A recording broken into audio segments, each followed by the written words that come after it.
Samoa ele atunu pele. O maia se o tatou tapua i le atua. E fo i mai e ua tongi o la ina i le li.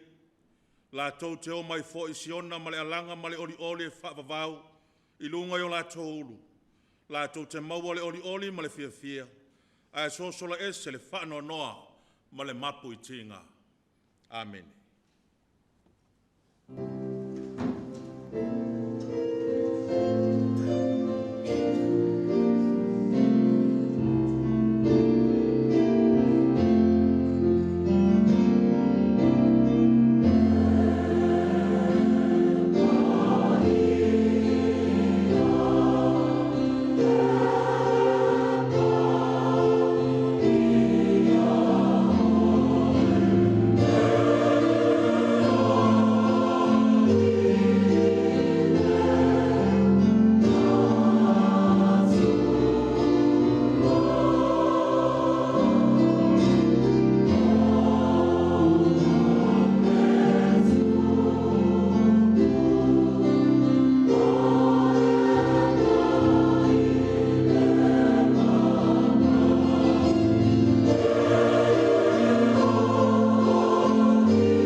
Sa moa i lau a fionga le nei tai ao. Wha mole mole a fio mai le tapua inga loa tunu. A wina mai le mana o lua nganga pa ia mo i mātou uma lava. Papa tisoina i mātou uma. Ia mātou whaia le tapua inga i ate oe. I le nganga a toa ma le whamaoni lava. Lo lava suafa Yesu whaola ua mātou te tālo tuai. Amen. Se lau valuri ma le pese tātou te pese ai. Pese i le langi le au angelu, wawao le lalo langi nei. Tau whaivi ia le nei manuia, ua foa i mai i lalo nei.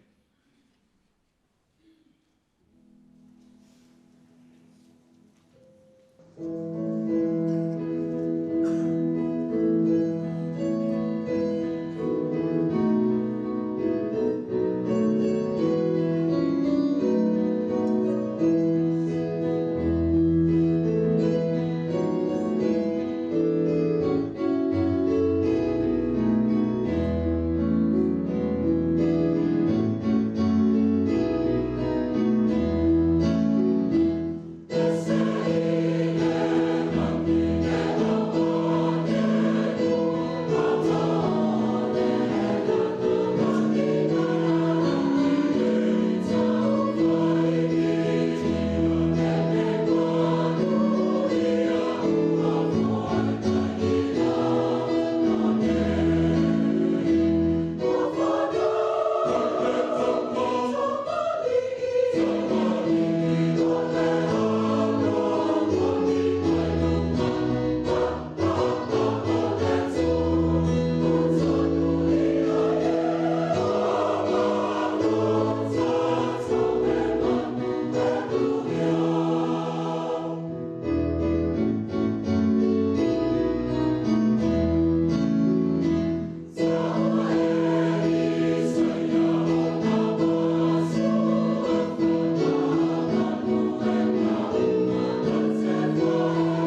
tātou ifo ma whaamawalalo atu I luma o le atua e ala I le tatalo.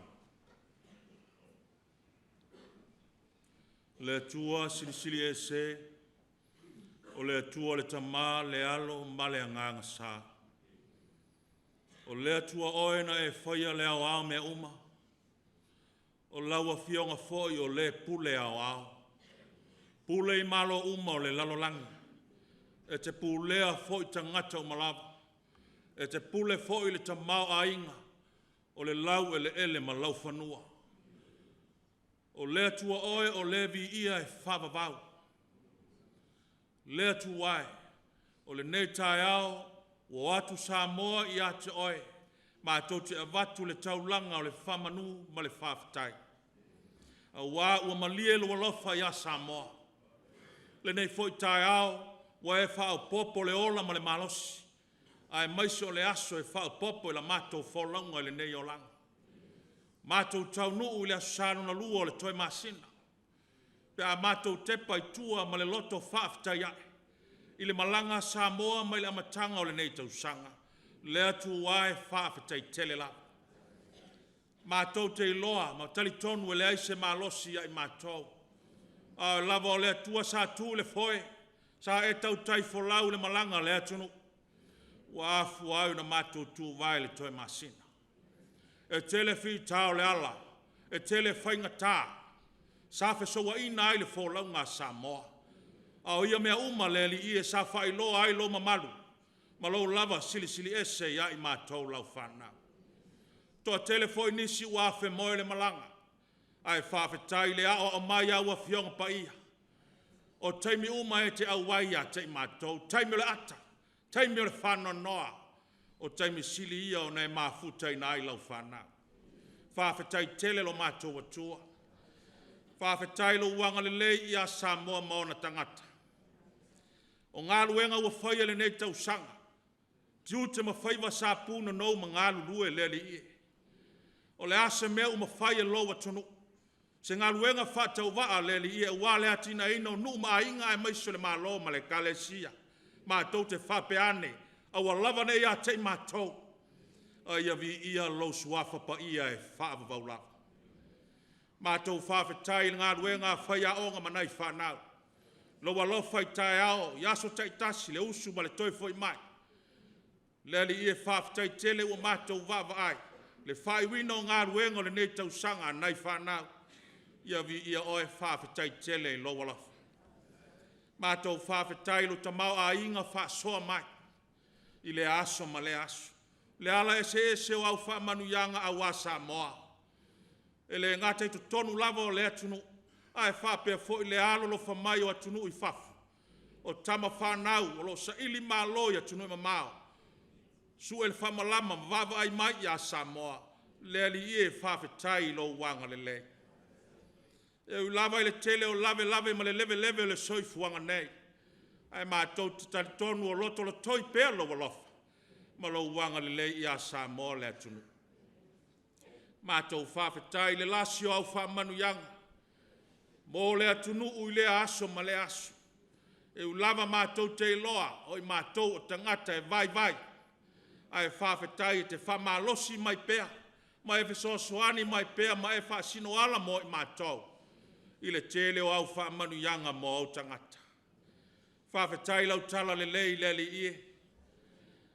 Ua popula ai o mātou mata whale anganga. O le tala le lei o le puna o whaamanu yanga ese.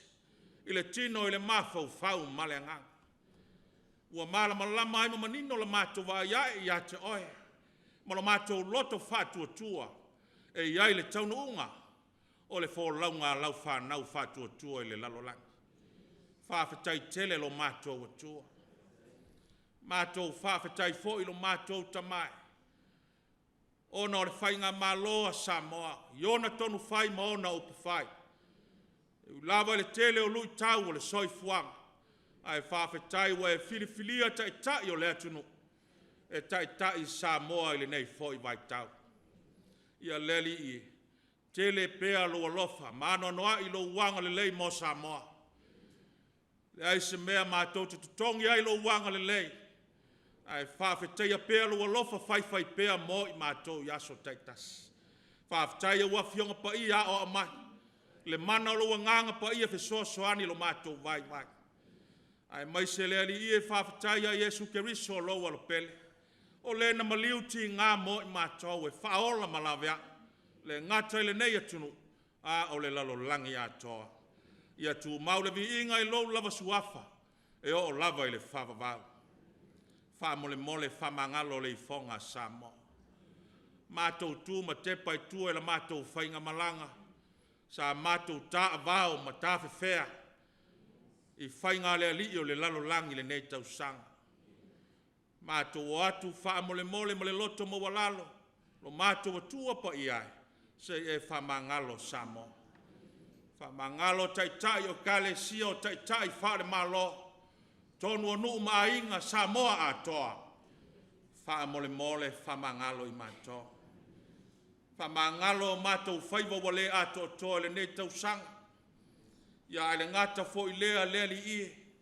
O upu whasau sili malenga ngana wale tusa malau sila whanga malau whafafonga. Ia e mai se fo I mātou le tau si lau amia tonu e whawai ai whai unga whai. Tonu o nuu mainga. Ia e mai se fo I le malo ma le Ekalesia. Ua tau walea pēr lo suafa ma lo fina ngalo I ai mātou. O winga mā miu māta ngā lea li I. E le ai lava se mea lilo I lau sila whanga. O manatu fo I tonu o mātou loto e le anga ai le tangata. Whamole mole lo mātou atua pa I ai. Ia e whama ngalo mai Samoa. O mātou o atu. I lalo I fo le sa tauro lo mātou ali o Iesu Keriso. E ia lona toto pa ia. Lona soifua pa ia na ofo ina mai. E whama māma whama ngalo ai le atunu. Ma le lalo langi atoa. Mātou te tālo le ali I.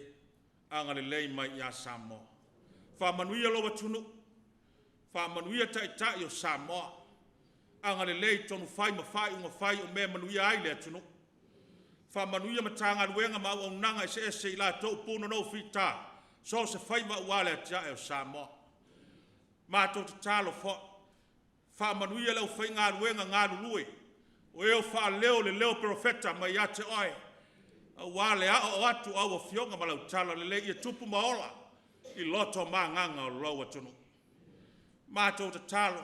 Whamanuia le tō whama le whautanga I nuu. U lenga li ma whai pule. A wao I la tō le māpoponga o nuu ma inga. Ai mai se le au nanga I lo lava fina ngala. Anga le lei nei matua tausi ma o tamalawa. Whamanuia le lau tele o Samoa. E o lava ia mātou whanau. Anga le lei tama whanau o Samoa ma inga I atunu ma mao. Lo lato walofa ma le anga le lei ia whai lea ma ovi inga. Ia lo whangia lea li I Samoa ma le whainga malanga. Toi aso te toira nei tau sanga mātou te lei loi. Pa paula mātou wa ai. Wha mole mole. Tafi e sea mala. O lau Samoa I lo walofa. Ma lo lava file mu.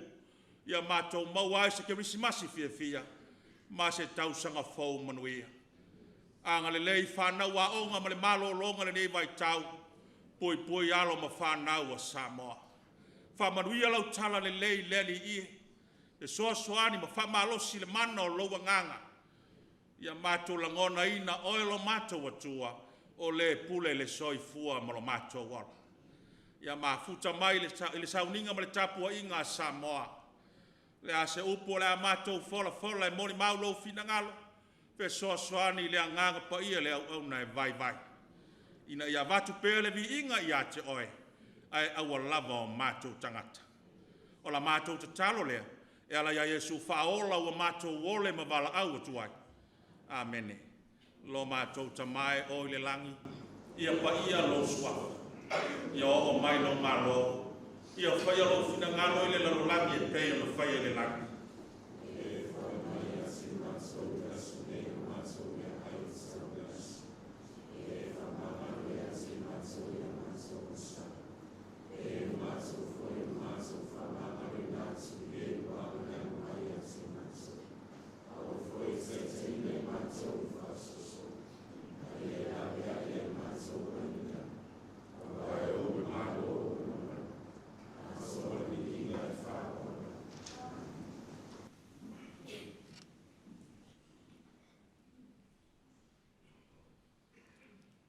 Se lau walu tolu le vi inga tātou te pese ai. A inga lotu o mai matamata. O tō whale li i le whale o manu. Le tupo le langi li ua matangata. O mai tātou lotu ma whawhitai.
Whaitawina o le tusi paia, o le tusi mai le whengai ngatuai,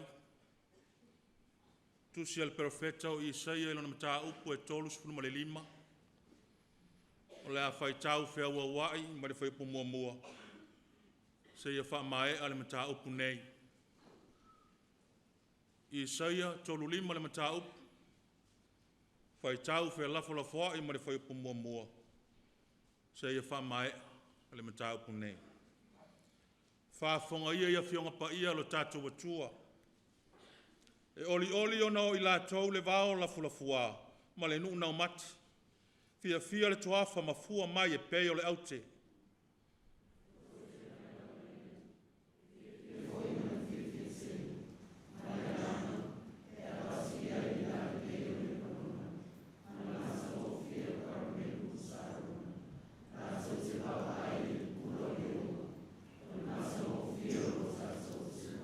Ia o tau whaamalosi lima ua ngangase.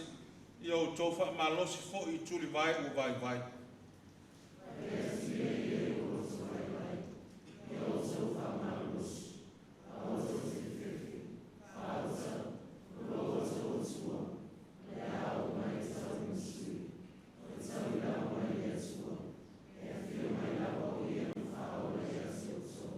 Ona whaapula I nai lea mata o e tau asu. E whaalongoa fo I talinga o e tutuli.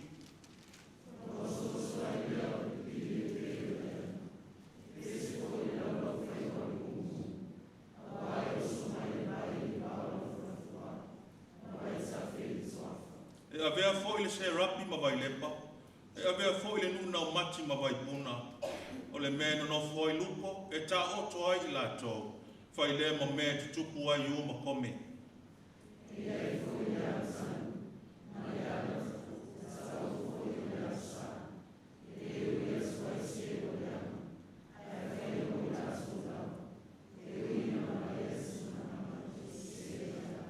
Ele iai se le ona, ele arua e ai fo I se manu fe ai, ele iai lava, ai sa vari ai e o tongi o laina.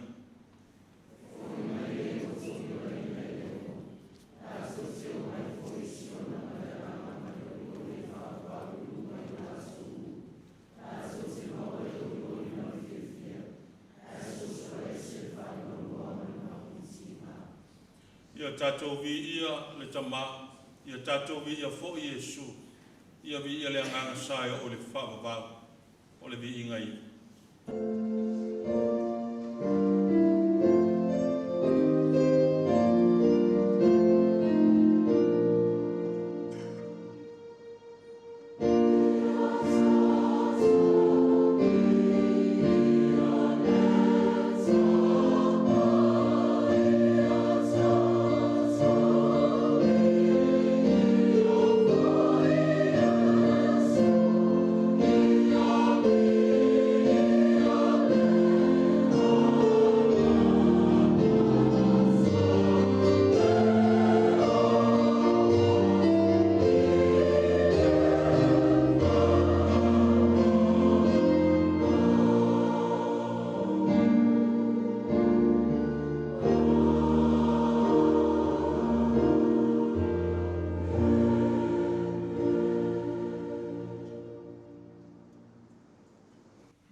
O le tusi ma le whenga inga fau, ma tai o mata upu e sifuru ma le tasi.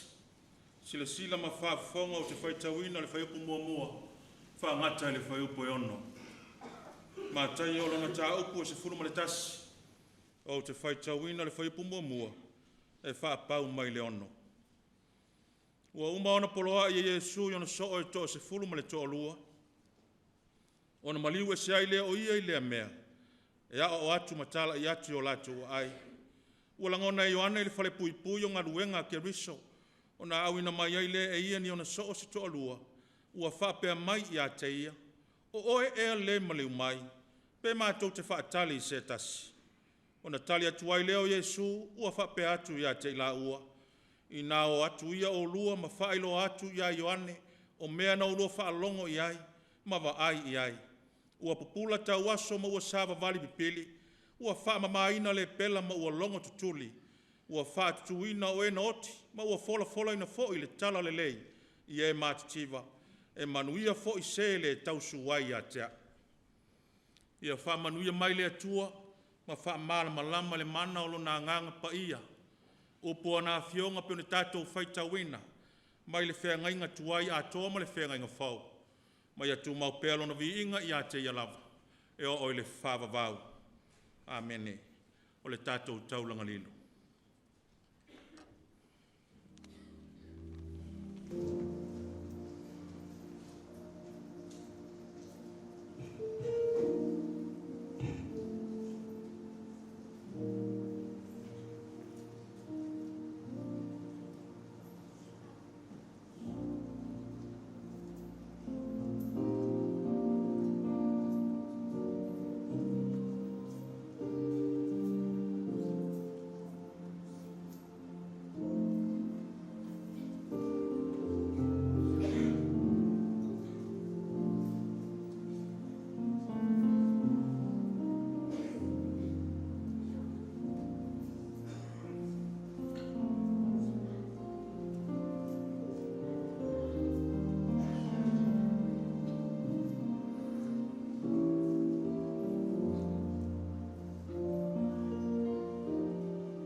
mātua wola, e ofo ina atu e whai tauranga atu ai I lau fionga.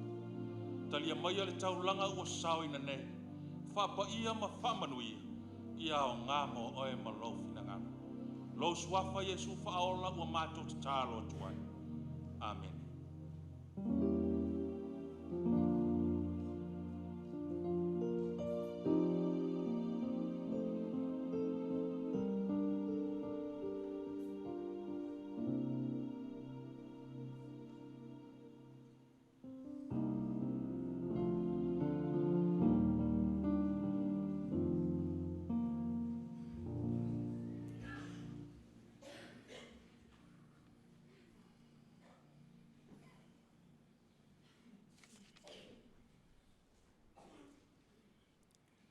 Se lau waluono le pese tātou toe pese ai.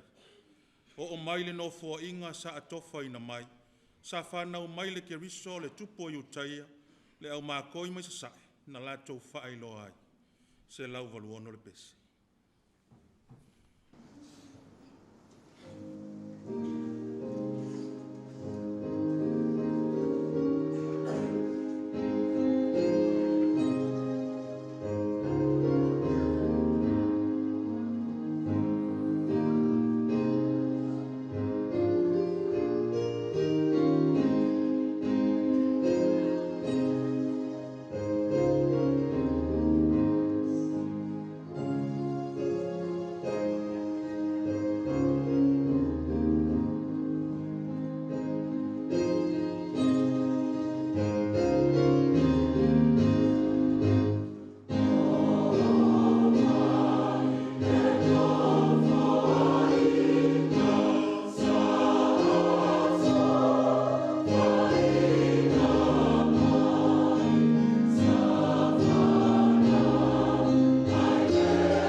O le launga le suafa o le tama, ma le alo, ma le anganga pa ia.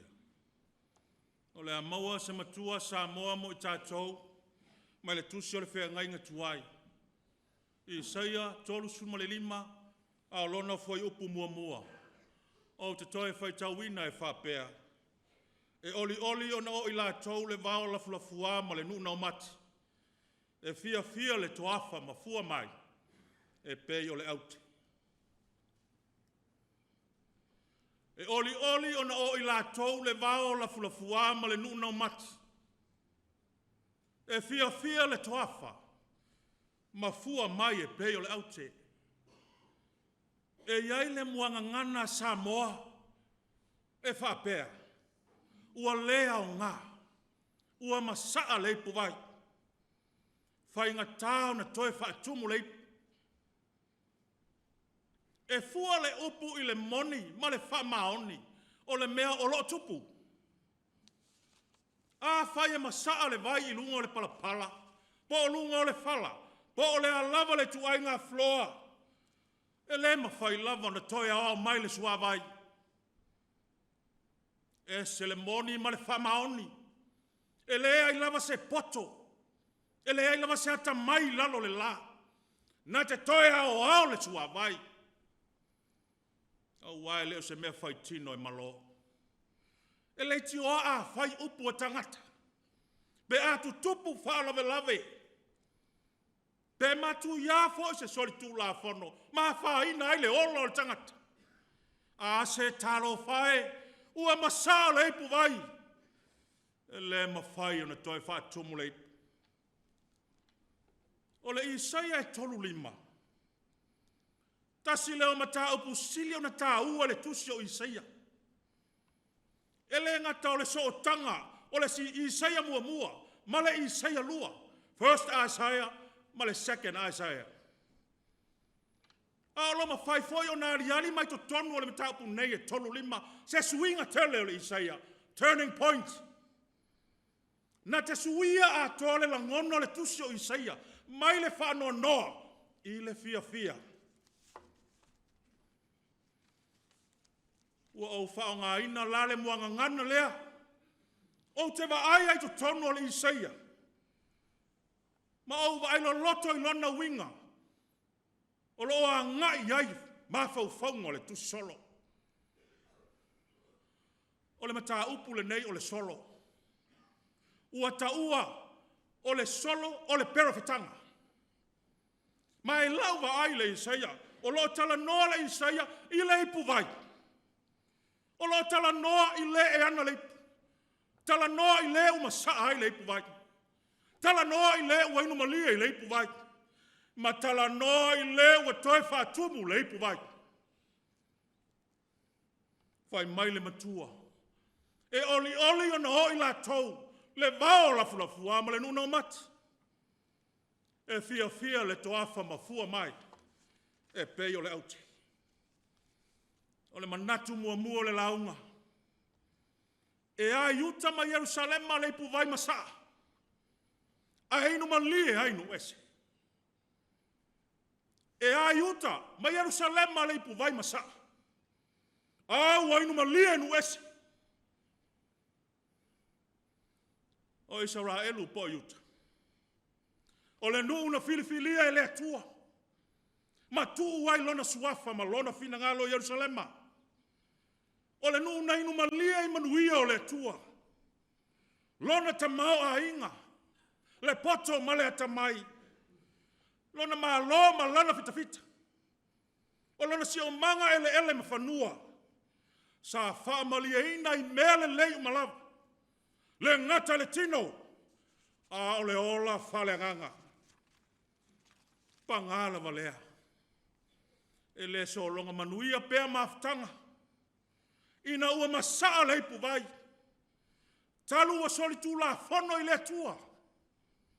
Ua la tau o ese ma le tua. Nau le sua malie o le anga sala. Male la lolangi. Whapongai leo le whatawhea i Papelonia. Le whaatusa le nao le vao lafulafua ma le nuna mati. O le winga le nuna umati ma le vao la fulafua. O lo whaasino i le tawhianga i Papelonia. O le lua i leo o ese mai. O ese mua mai e kupito mai le polonga. A o le foi wa toi o ese mai e le paia. O lo na winga ua o ese mai male atua. Peta, e ui lava ina whata awhea, Utah ma Jerusalem. A sa tau muli ai pele alofa o le atua. Le winga le nā. O le foi upe tolu ma le wha. A toa ma le lima. O le leo le au perfeta. Ito tonu o le tawhianga. O le upu oli o loo iai le matua. O le upu oli e ave leinu ese. E whaasino i le vao la fulafua ma le nuna o mati. E whaamatala i le mamalu. Ma le silisili ese o le atua. Sa whaai loi Papelonia. Ma tautia le atua soifua o Israel. Fai mai le tala umanino le tala whaasolopito. Le tupo ka anesa na tele i loa mua le atua. Fai ana wha le pō. O ana wha le pō ua wha ai loi ai le mamalu lava leo le atua. Fai mai le fai upu. Mua o loo mori mau mai le tala. Ia nepu ka anesa. Ia na wha le pō e lua. Tanielu e lua fai upu mua. Ua atu vale lona fina ngalo. Ua le iloa e ia sina mea. Le ala winga, le mamalu le tua wa wha iloa ia Papelonia e ala ia nepka anesa. Fefe mamata, ua ami wa wha tau, a ami e popoto, a ami tonga fiti whai tau la itu. Le aise e tasi na mawhai na whamatala la miti, ma lona winga. Aisea, le mamalu o le tua. Wha iloa ia tanielu le winga le miti. Ona la vea i le tanielu. I la tau e tusa ma le whatonunga le tupu. E whasiotia e popoto mai a tamamai. Le mamalu le nao le atua sa whaalia. Ito tonu o Papelonia ia Nebuchadnezzar. Whai mai tanielu. Ino whai loa le miti ia Nebuchadnezzar le tupu e. O oe o le tupu o tupu. A wā fo ina atu e le atua o le langi. Le malo ma le malosi ma le mamalu ia te oe.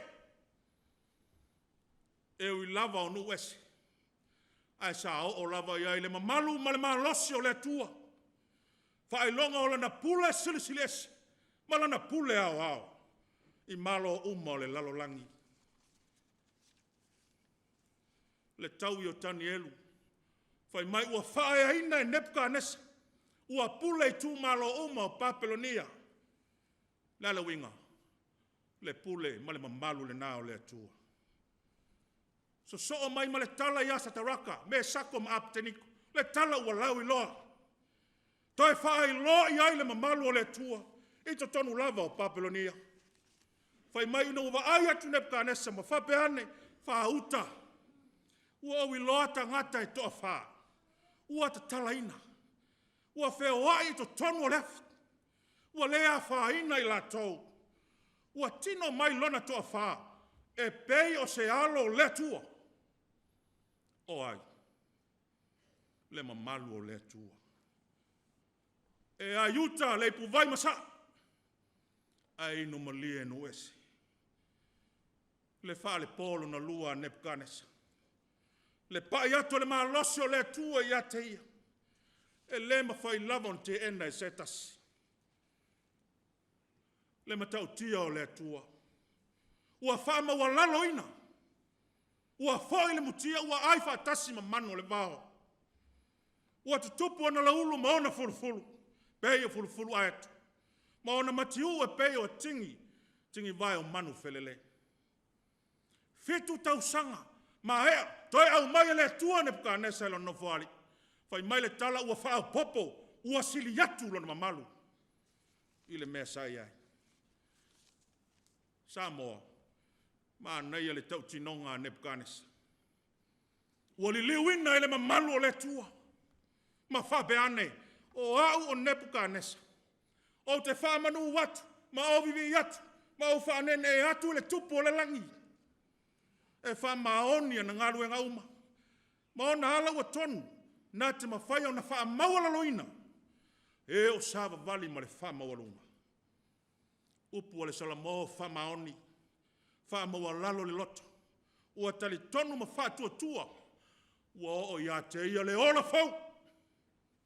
Le oli le nao le atua. E ai uta ma Yerusalema, le ipu vai o masa. A wainu malie. Inu malie nu ese. O le vaenga e lua, o le manatu e lua o le lau. E sui le ipu, a tu mau le vai. E sui le ipu, a tu mau le vai. O le whai ungo le matua o lo whapea mai. E fia le toafa, ma fua mai e pei o le aute. O upu ia o lo whatatau, i le toi foi mai a le tau whianga. Ma e ale taimi o Nebuchadnezzar. Ona tūlai mai leo le malosi o me tai ma Perisia. Ua se atu iai uta ma Yerusalema. Ina umawai Nebuchadnezzar. Tūlai le tupu ami o le anga o Pelesara. Le atali o Nebuchadnezzar. Ua ia whao ngā hipo le malumalu ma Yerusalema. Ua inu ai waina. O ia malona malo. Fai mai le tala o le taimi a lea na o mai ele malosi o me tai. Ma wha umatia Papelonia. O le whai ungo le whai upo e ono, wha solo atu le whai upo e fitu. O lo o wha matala ai le pā mai o le vai. A wai oso mai le vai le vao la fulafua, ma vai tafe le toafa. Me tai le nam Perisia. O le vai ua oso mai, o le malosi o me tai Perisia. Ua whau matia Papelonia. Ua lo fia le malosi o le tua. Whai loa rona ma malu inu ese. Malosi. Ma le matau tia siri ese o le tua. Ua tau nuu le valo anga Yeremia. Lo whapea mai. Yeremia lua surulima. Whai upo se fulu ma le lua. A wha ato toa ina tau sanga e fitu nga fulu. Ona o tau ia tuai lea le tupu o Papelonia. Ma le nanu. O lo fetalai mai ei ova. Ona la lato wanga sala. O le lau ele lava o karetaia. O te whaia lea ma mea whaatafuna e whaavavau. O le malo anga Yeremia o tau nuu le whao matia o Papelonia. I le maa losi o mea tai Perisia. Peita. E le tu la fo ina e le atua yuta ma Jerusalem. Na whaatu lai ai e le atua. Le ala tanu. Po o le ala sae pe ona tā ua le tusi whai tau. O ku resa le nā. Ku resa ma Perisia. O le ala tanu. Ua whaatua le tua. E a fu ai ona whaafo i le nuu Jerusalema. O le ala tanu. O le ala fau. O le ala e tau langa ma tau asasa. E whaalau le lei. Ma whaalau ngatas. O le whaailonga le nao le pule ku resa. I malo uma le lalolange e usi tai ma whaalolongo. Tato manino le tala fa solo pito. Ua ta pena e ku resa mea uma. Le oha ma le tamau a inga. Le oloa. Avela na fa tonunga ya yuta. Sauni. E o Yerusalema. To e ati pa ma to e fau le malu malu. Ku resa o yo le ipu. O yo le ipu na fifilia e le tua inu wesi. Nga lue ai le mana o lona nganga. Fa oso ai le lao le amio tonu. Fa foi lona nuu Jerusalem. E sui le e tu mau le vai. I oe Samoa. Ma lau fa fonga mai le nei vaenga o le tai au. Ta ua le whamanatu o le nei aso ma le tala. Ia Isaia. Mai so le tā whianga Jerusalema mai uta. O se whi au fo i lea mo tātou. Wa uma ona wha ofu lau vao la fulafua ma lau nau mati Samoa. Ua ta tafe o vai tafe masusua vai eli ma vai puna. Ua ele ele su. Ua whaatumulia no tuafa. Ua susu le ele. Talu lea lofa o lea tua. Whawhetai o tātou tua a matoa umawai. O e sa lātou talia le tala le lei. O i lātou o kūresa. Mō le taavao sa moa i ona pō. Nei wa tātou sapi le tala le lei. I le mamalu o le atua sili ese sa moa. Tala le whenga inga fau. Whai mai ua wina i oane o na so e to lua.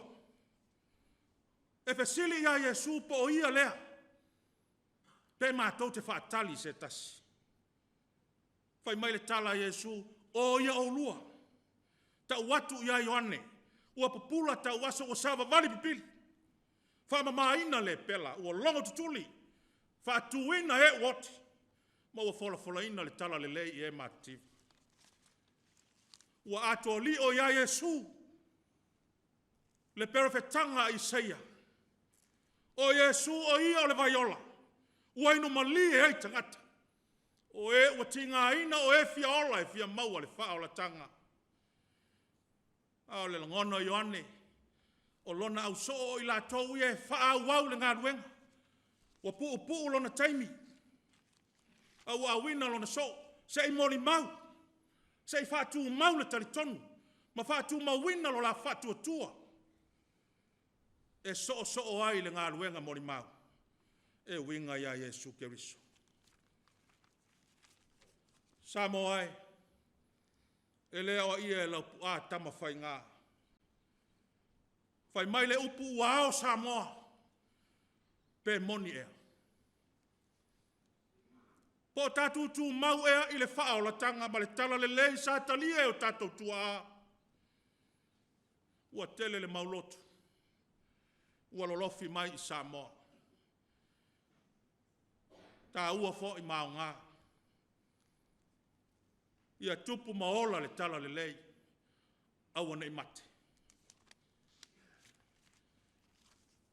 Leo whai ngā luenga. Whai whi au. O i tātou o le leo wha perfecta o le nei vai tau. E le tū la fo ina e le atua iuta ma Jerusalem. Sa wha maa losi pea. O lo iai wha maunga i sei le tusi sa whai tau ina. O e ua lima ngangase. Ma e ua vai tuli vai.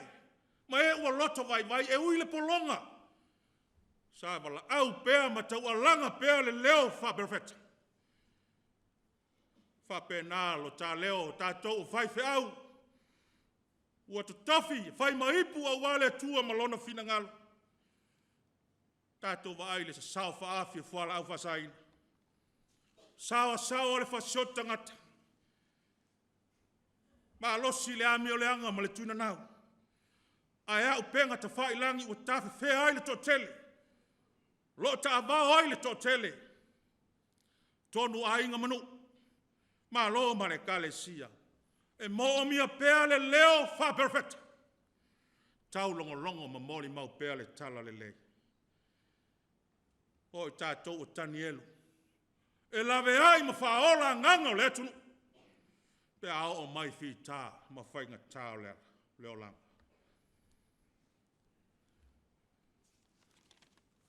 Tai tā ia le malo. Ma le whainga malo. O ne puka nesa o le tai wha le malo. O ku resa o le tai wha le malo. Sa whae lo i ai le pa ia ma le mamalu o le tua. O le tua lalo o le tala le lei. Ia wha lango. Ma wha moe le tua. Ia uta ma tō wha i le tua. E veso soani tonu whai o le tonu. I me manuia ai Samoa. Au ane i ngalo o le tua e pule au au. E pule i tangata, pule i tamau a inga, pule i ele mawhanua, pule i lo sio manga. Ai a oi Samoa le tunu pele. Ua walawina i tātou e whai maso o Keriso. O ele matai, o ele whaletua ma le tausi, le tau le e o lava i whanau. O alava whai ma matiute ua tātou ngāruru e ai. Tātou tutu mau le whatua tua. Tātou tutu mau le taritonu wha maoni le tua. O na maua leo lona vi inga. Au wā o lo tātou tiu te lea. O tātou e whaau ma so le ngā ruenga mori mau. I le lalolangi o tātou soifua ma o lai. O le au tū, o le nei asu. O lo whapea mai, luma nai fia ma manuia. Ua uma ona ma liu ke riso. O ia lava o le ala tanu. O le ala pa ia. E le ngata ua ta tanu o tātou anga sala. A ua whaasino ia i tātou le ala i le maa loe whavavau Samoa. O au nei o le ala o pumoni ma le ola. E le alua tu lava se tasi le tamaa. Pe a le ui mai atia. Yesu ke riso o ia o le vaiola. O ia o le ola fau. O ia whamalia lo tanga lala fale nganga. Ua au mai le ola fau le lalolangi. O ia lava o le ipu sai le ao lona tamaa. Talo fai. Ua liu tino i le lalolangi ua tae. Ua maliu vasia. Talo fai. Ua whae ia te ia tatou wanga sala. Ua na toi wha tumu le ipu a masa. Toi wha foi mai oi ma. I le siona o lana tala le lei ma le malo le atua. Tatou ia i le vai tau o le ativeni. Wha tali lona fio mai. Oi Samoa. Tatou saune e whamanatu. Le fio mai o le pepe o le kerisimas. O le pepe na whaelo iai le mamalu o le tua. Le fetu, le au maa koi. Maa moe, ma le au leo lama moe. O povi le whare povi. Whaauta i mea o le sio manga. Whaelo le mamalu o le tua o pepese. Pepese ma vivi i le tua. O le vi inga i le tua i mea o pitolunga. Ma le manuia i le lalolangi. O le fina ngalo alofa i tangata. Samoai. Ma tau te mamoli atu alo whaanga ma whamanu ianga. O le kirisimasi o le nei tausanga. Mai le presene, mai le presensilo le ausu. O whaife au ma fole tua le ofisa Fogaa nei o le Ekalesia Metotisi. Ia tātou maua se kirisimasi fia. Ma se tausanga fau file e mu mai le atua. Whai mai le matua. E oli ona o ila tau le vao lafu ma le nuu nao mata. E fia le toafa ma fua mai. E pei o le aute. Amen.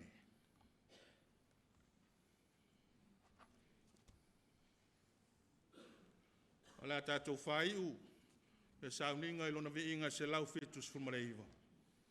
E ua tau whai pese mai o a ngelo mai lunga, ma ua latou vi iai, le atua le tama, se lau fituiva le pese.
whaatua le lalolangi uma.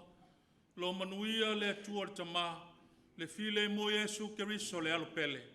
Mau mafuta I mātou ma le mana o lo lava nganga pa ia. Nei māsa uma e o le whaavavau lava. Amen.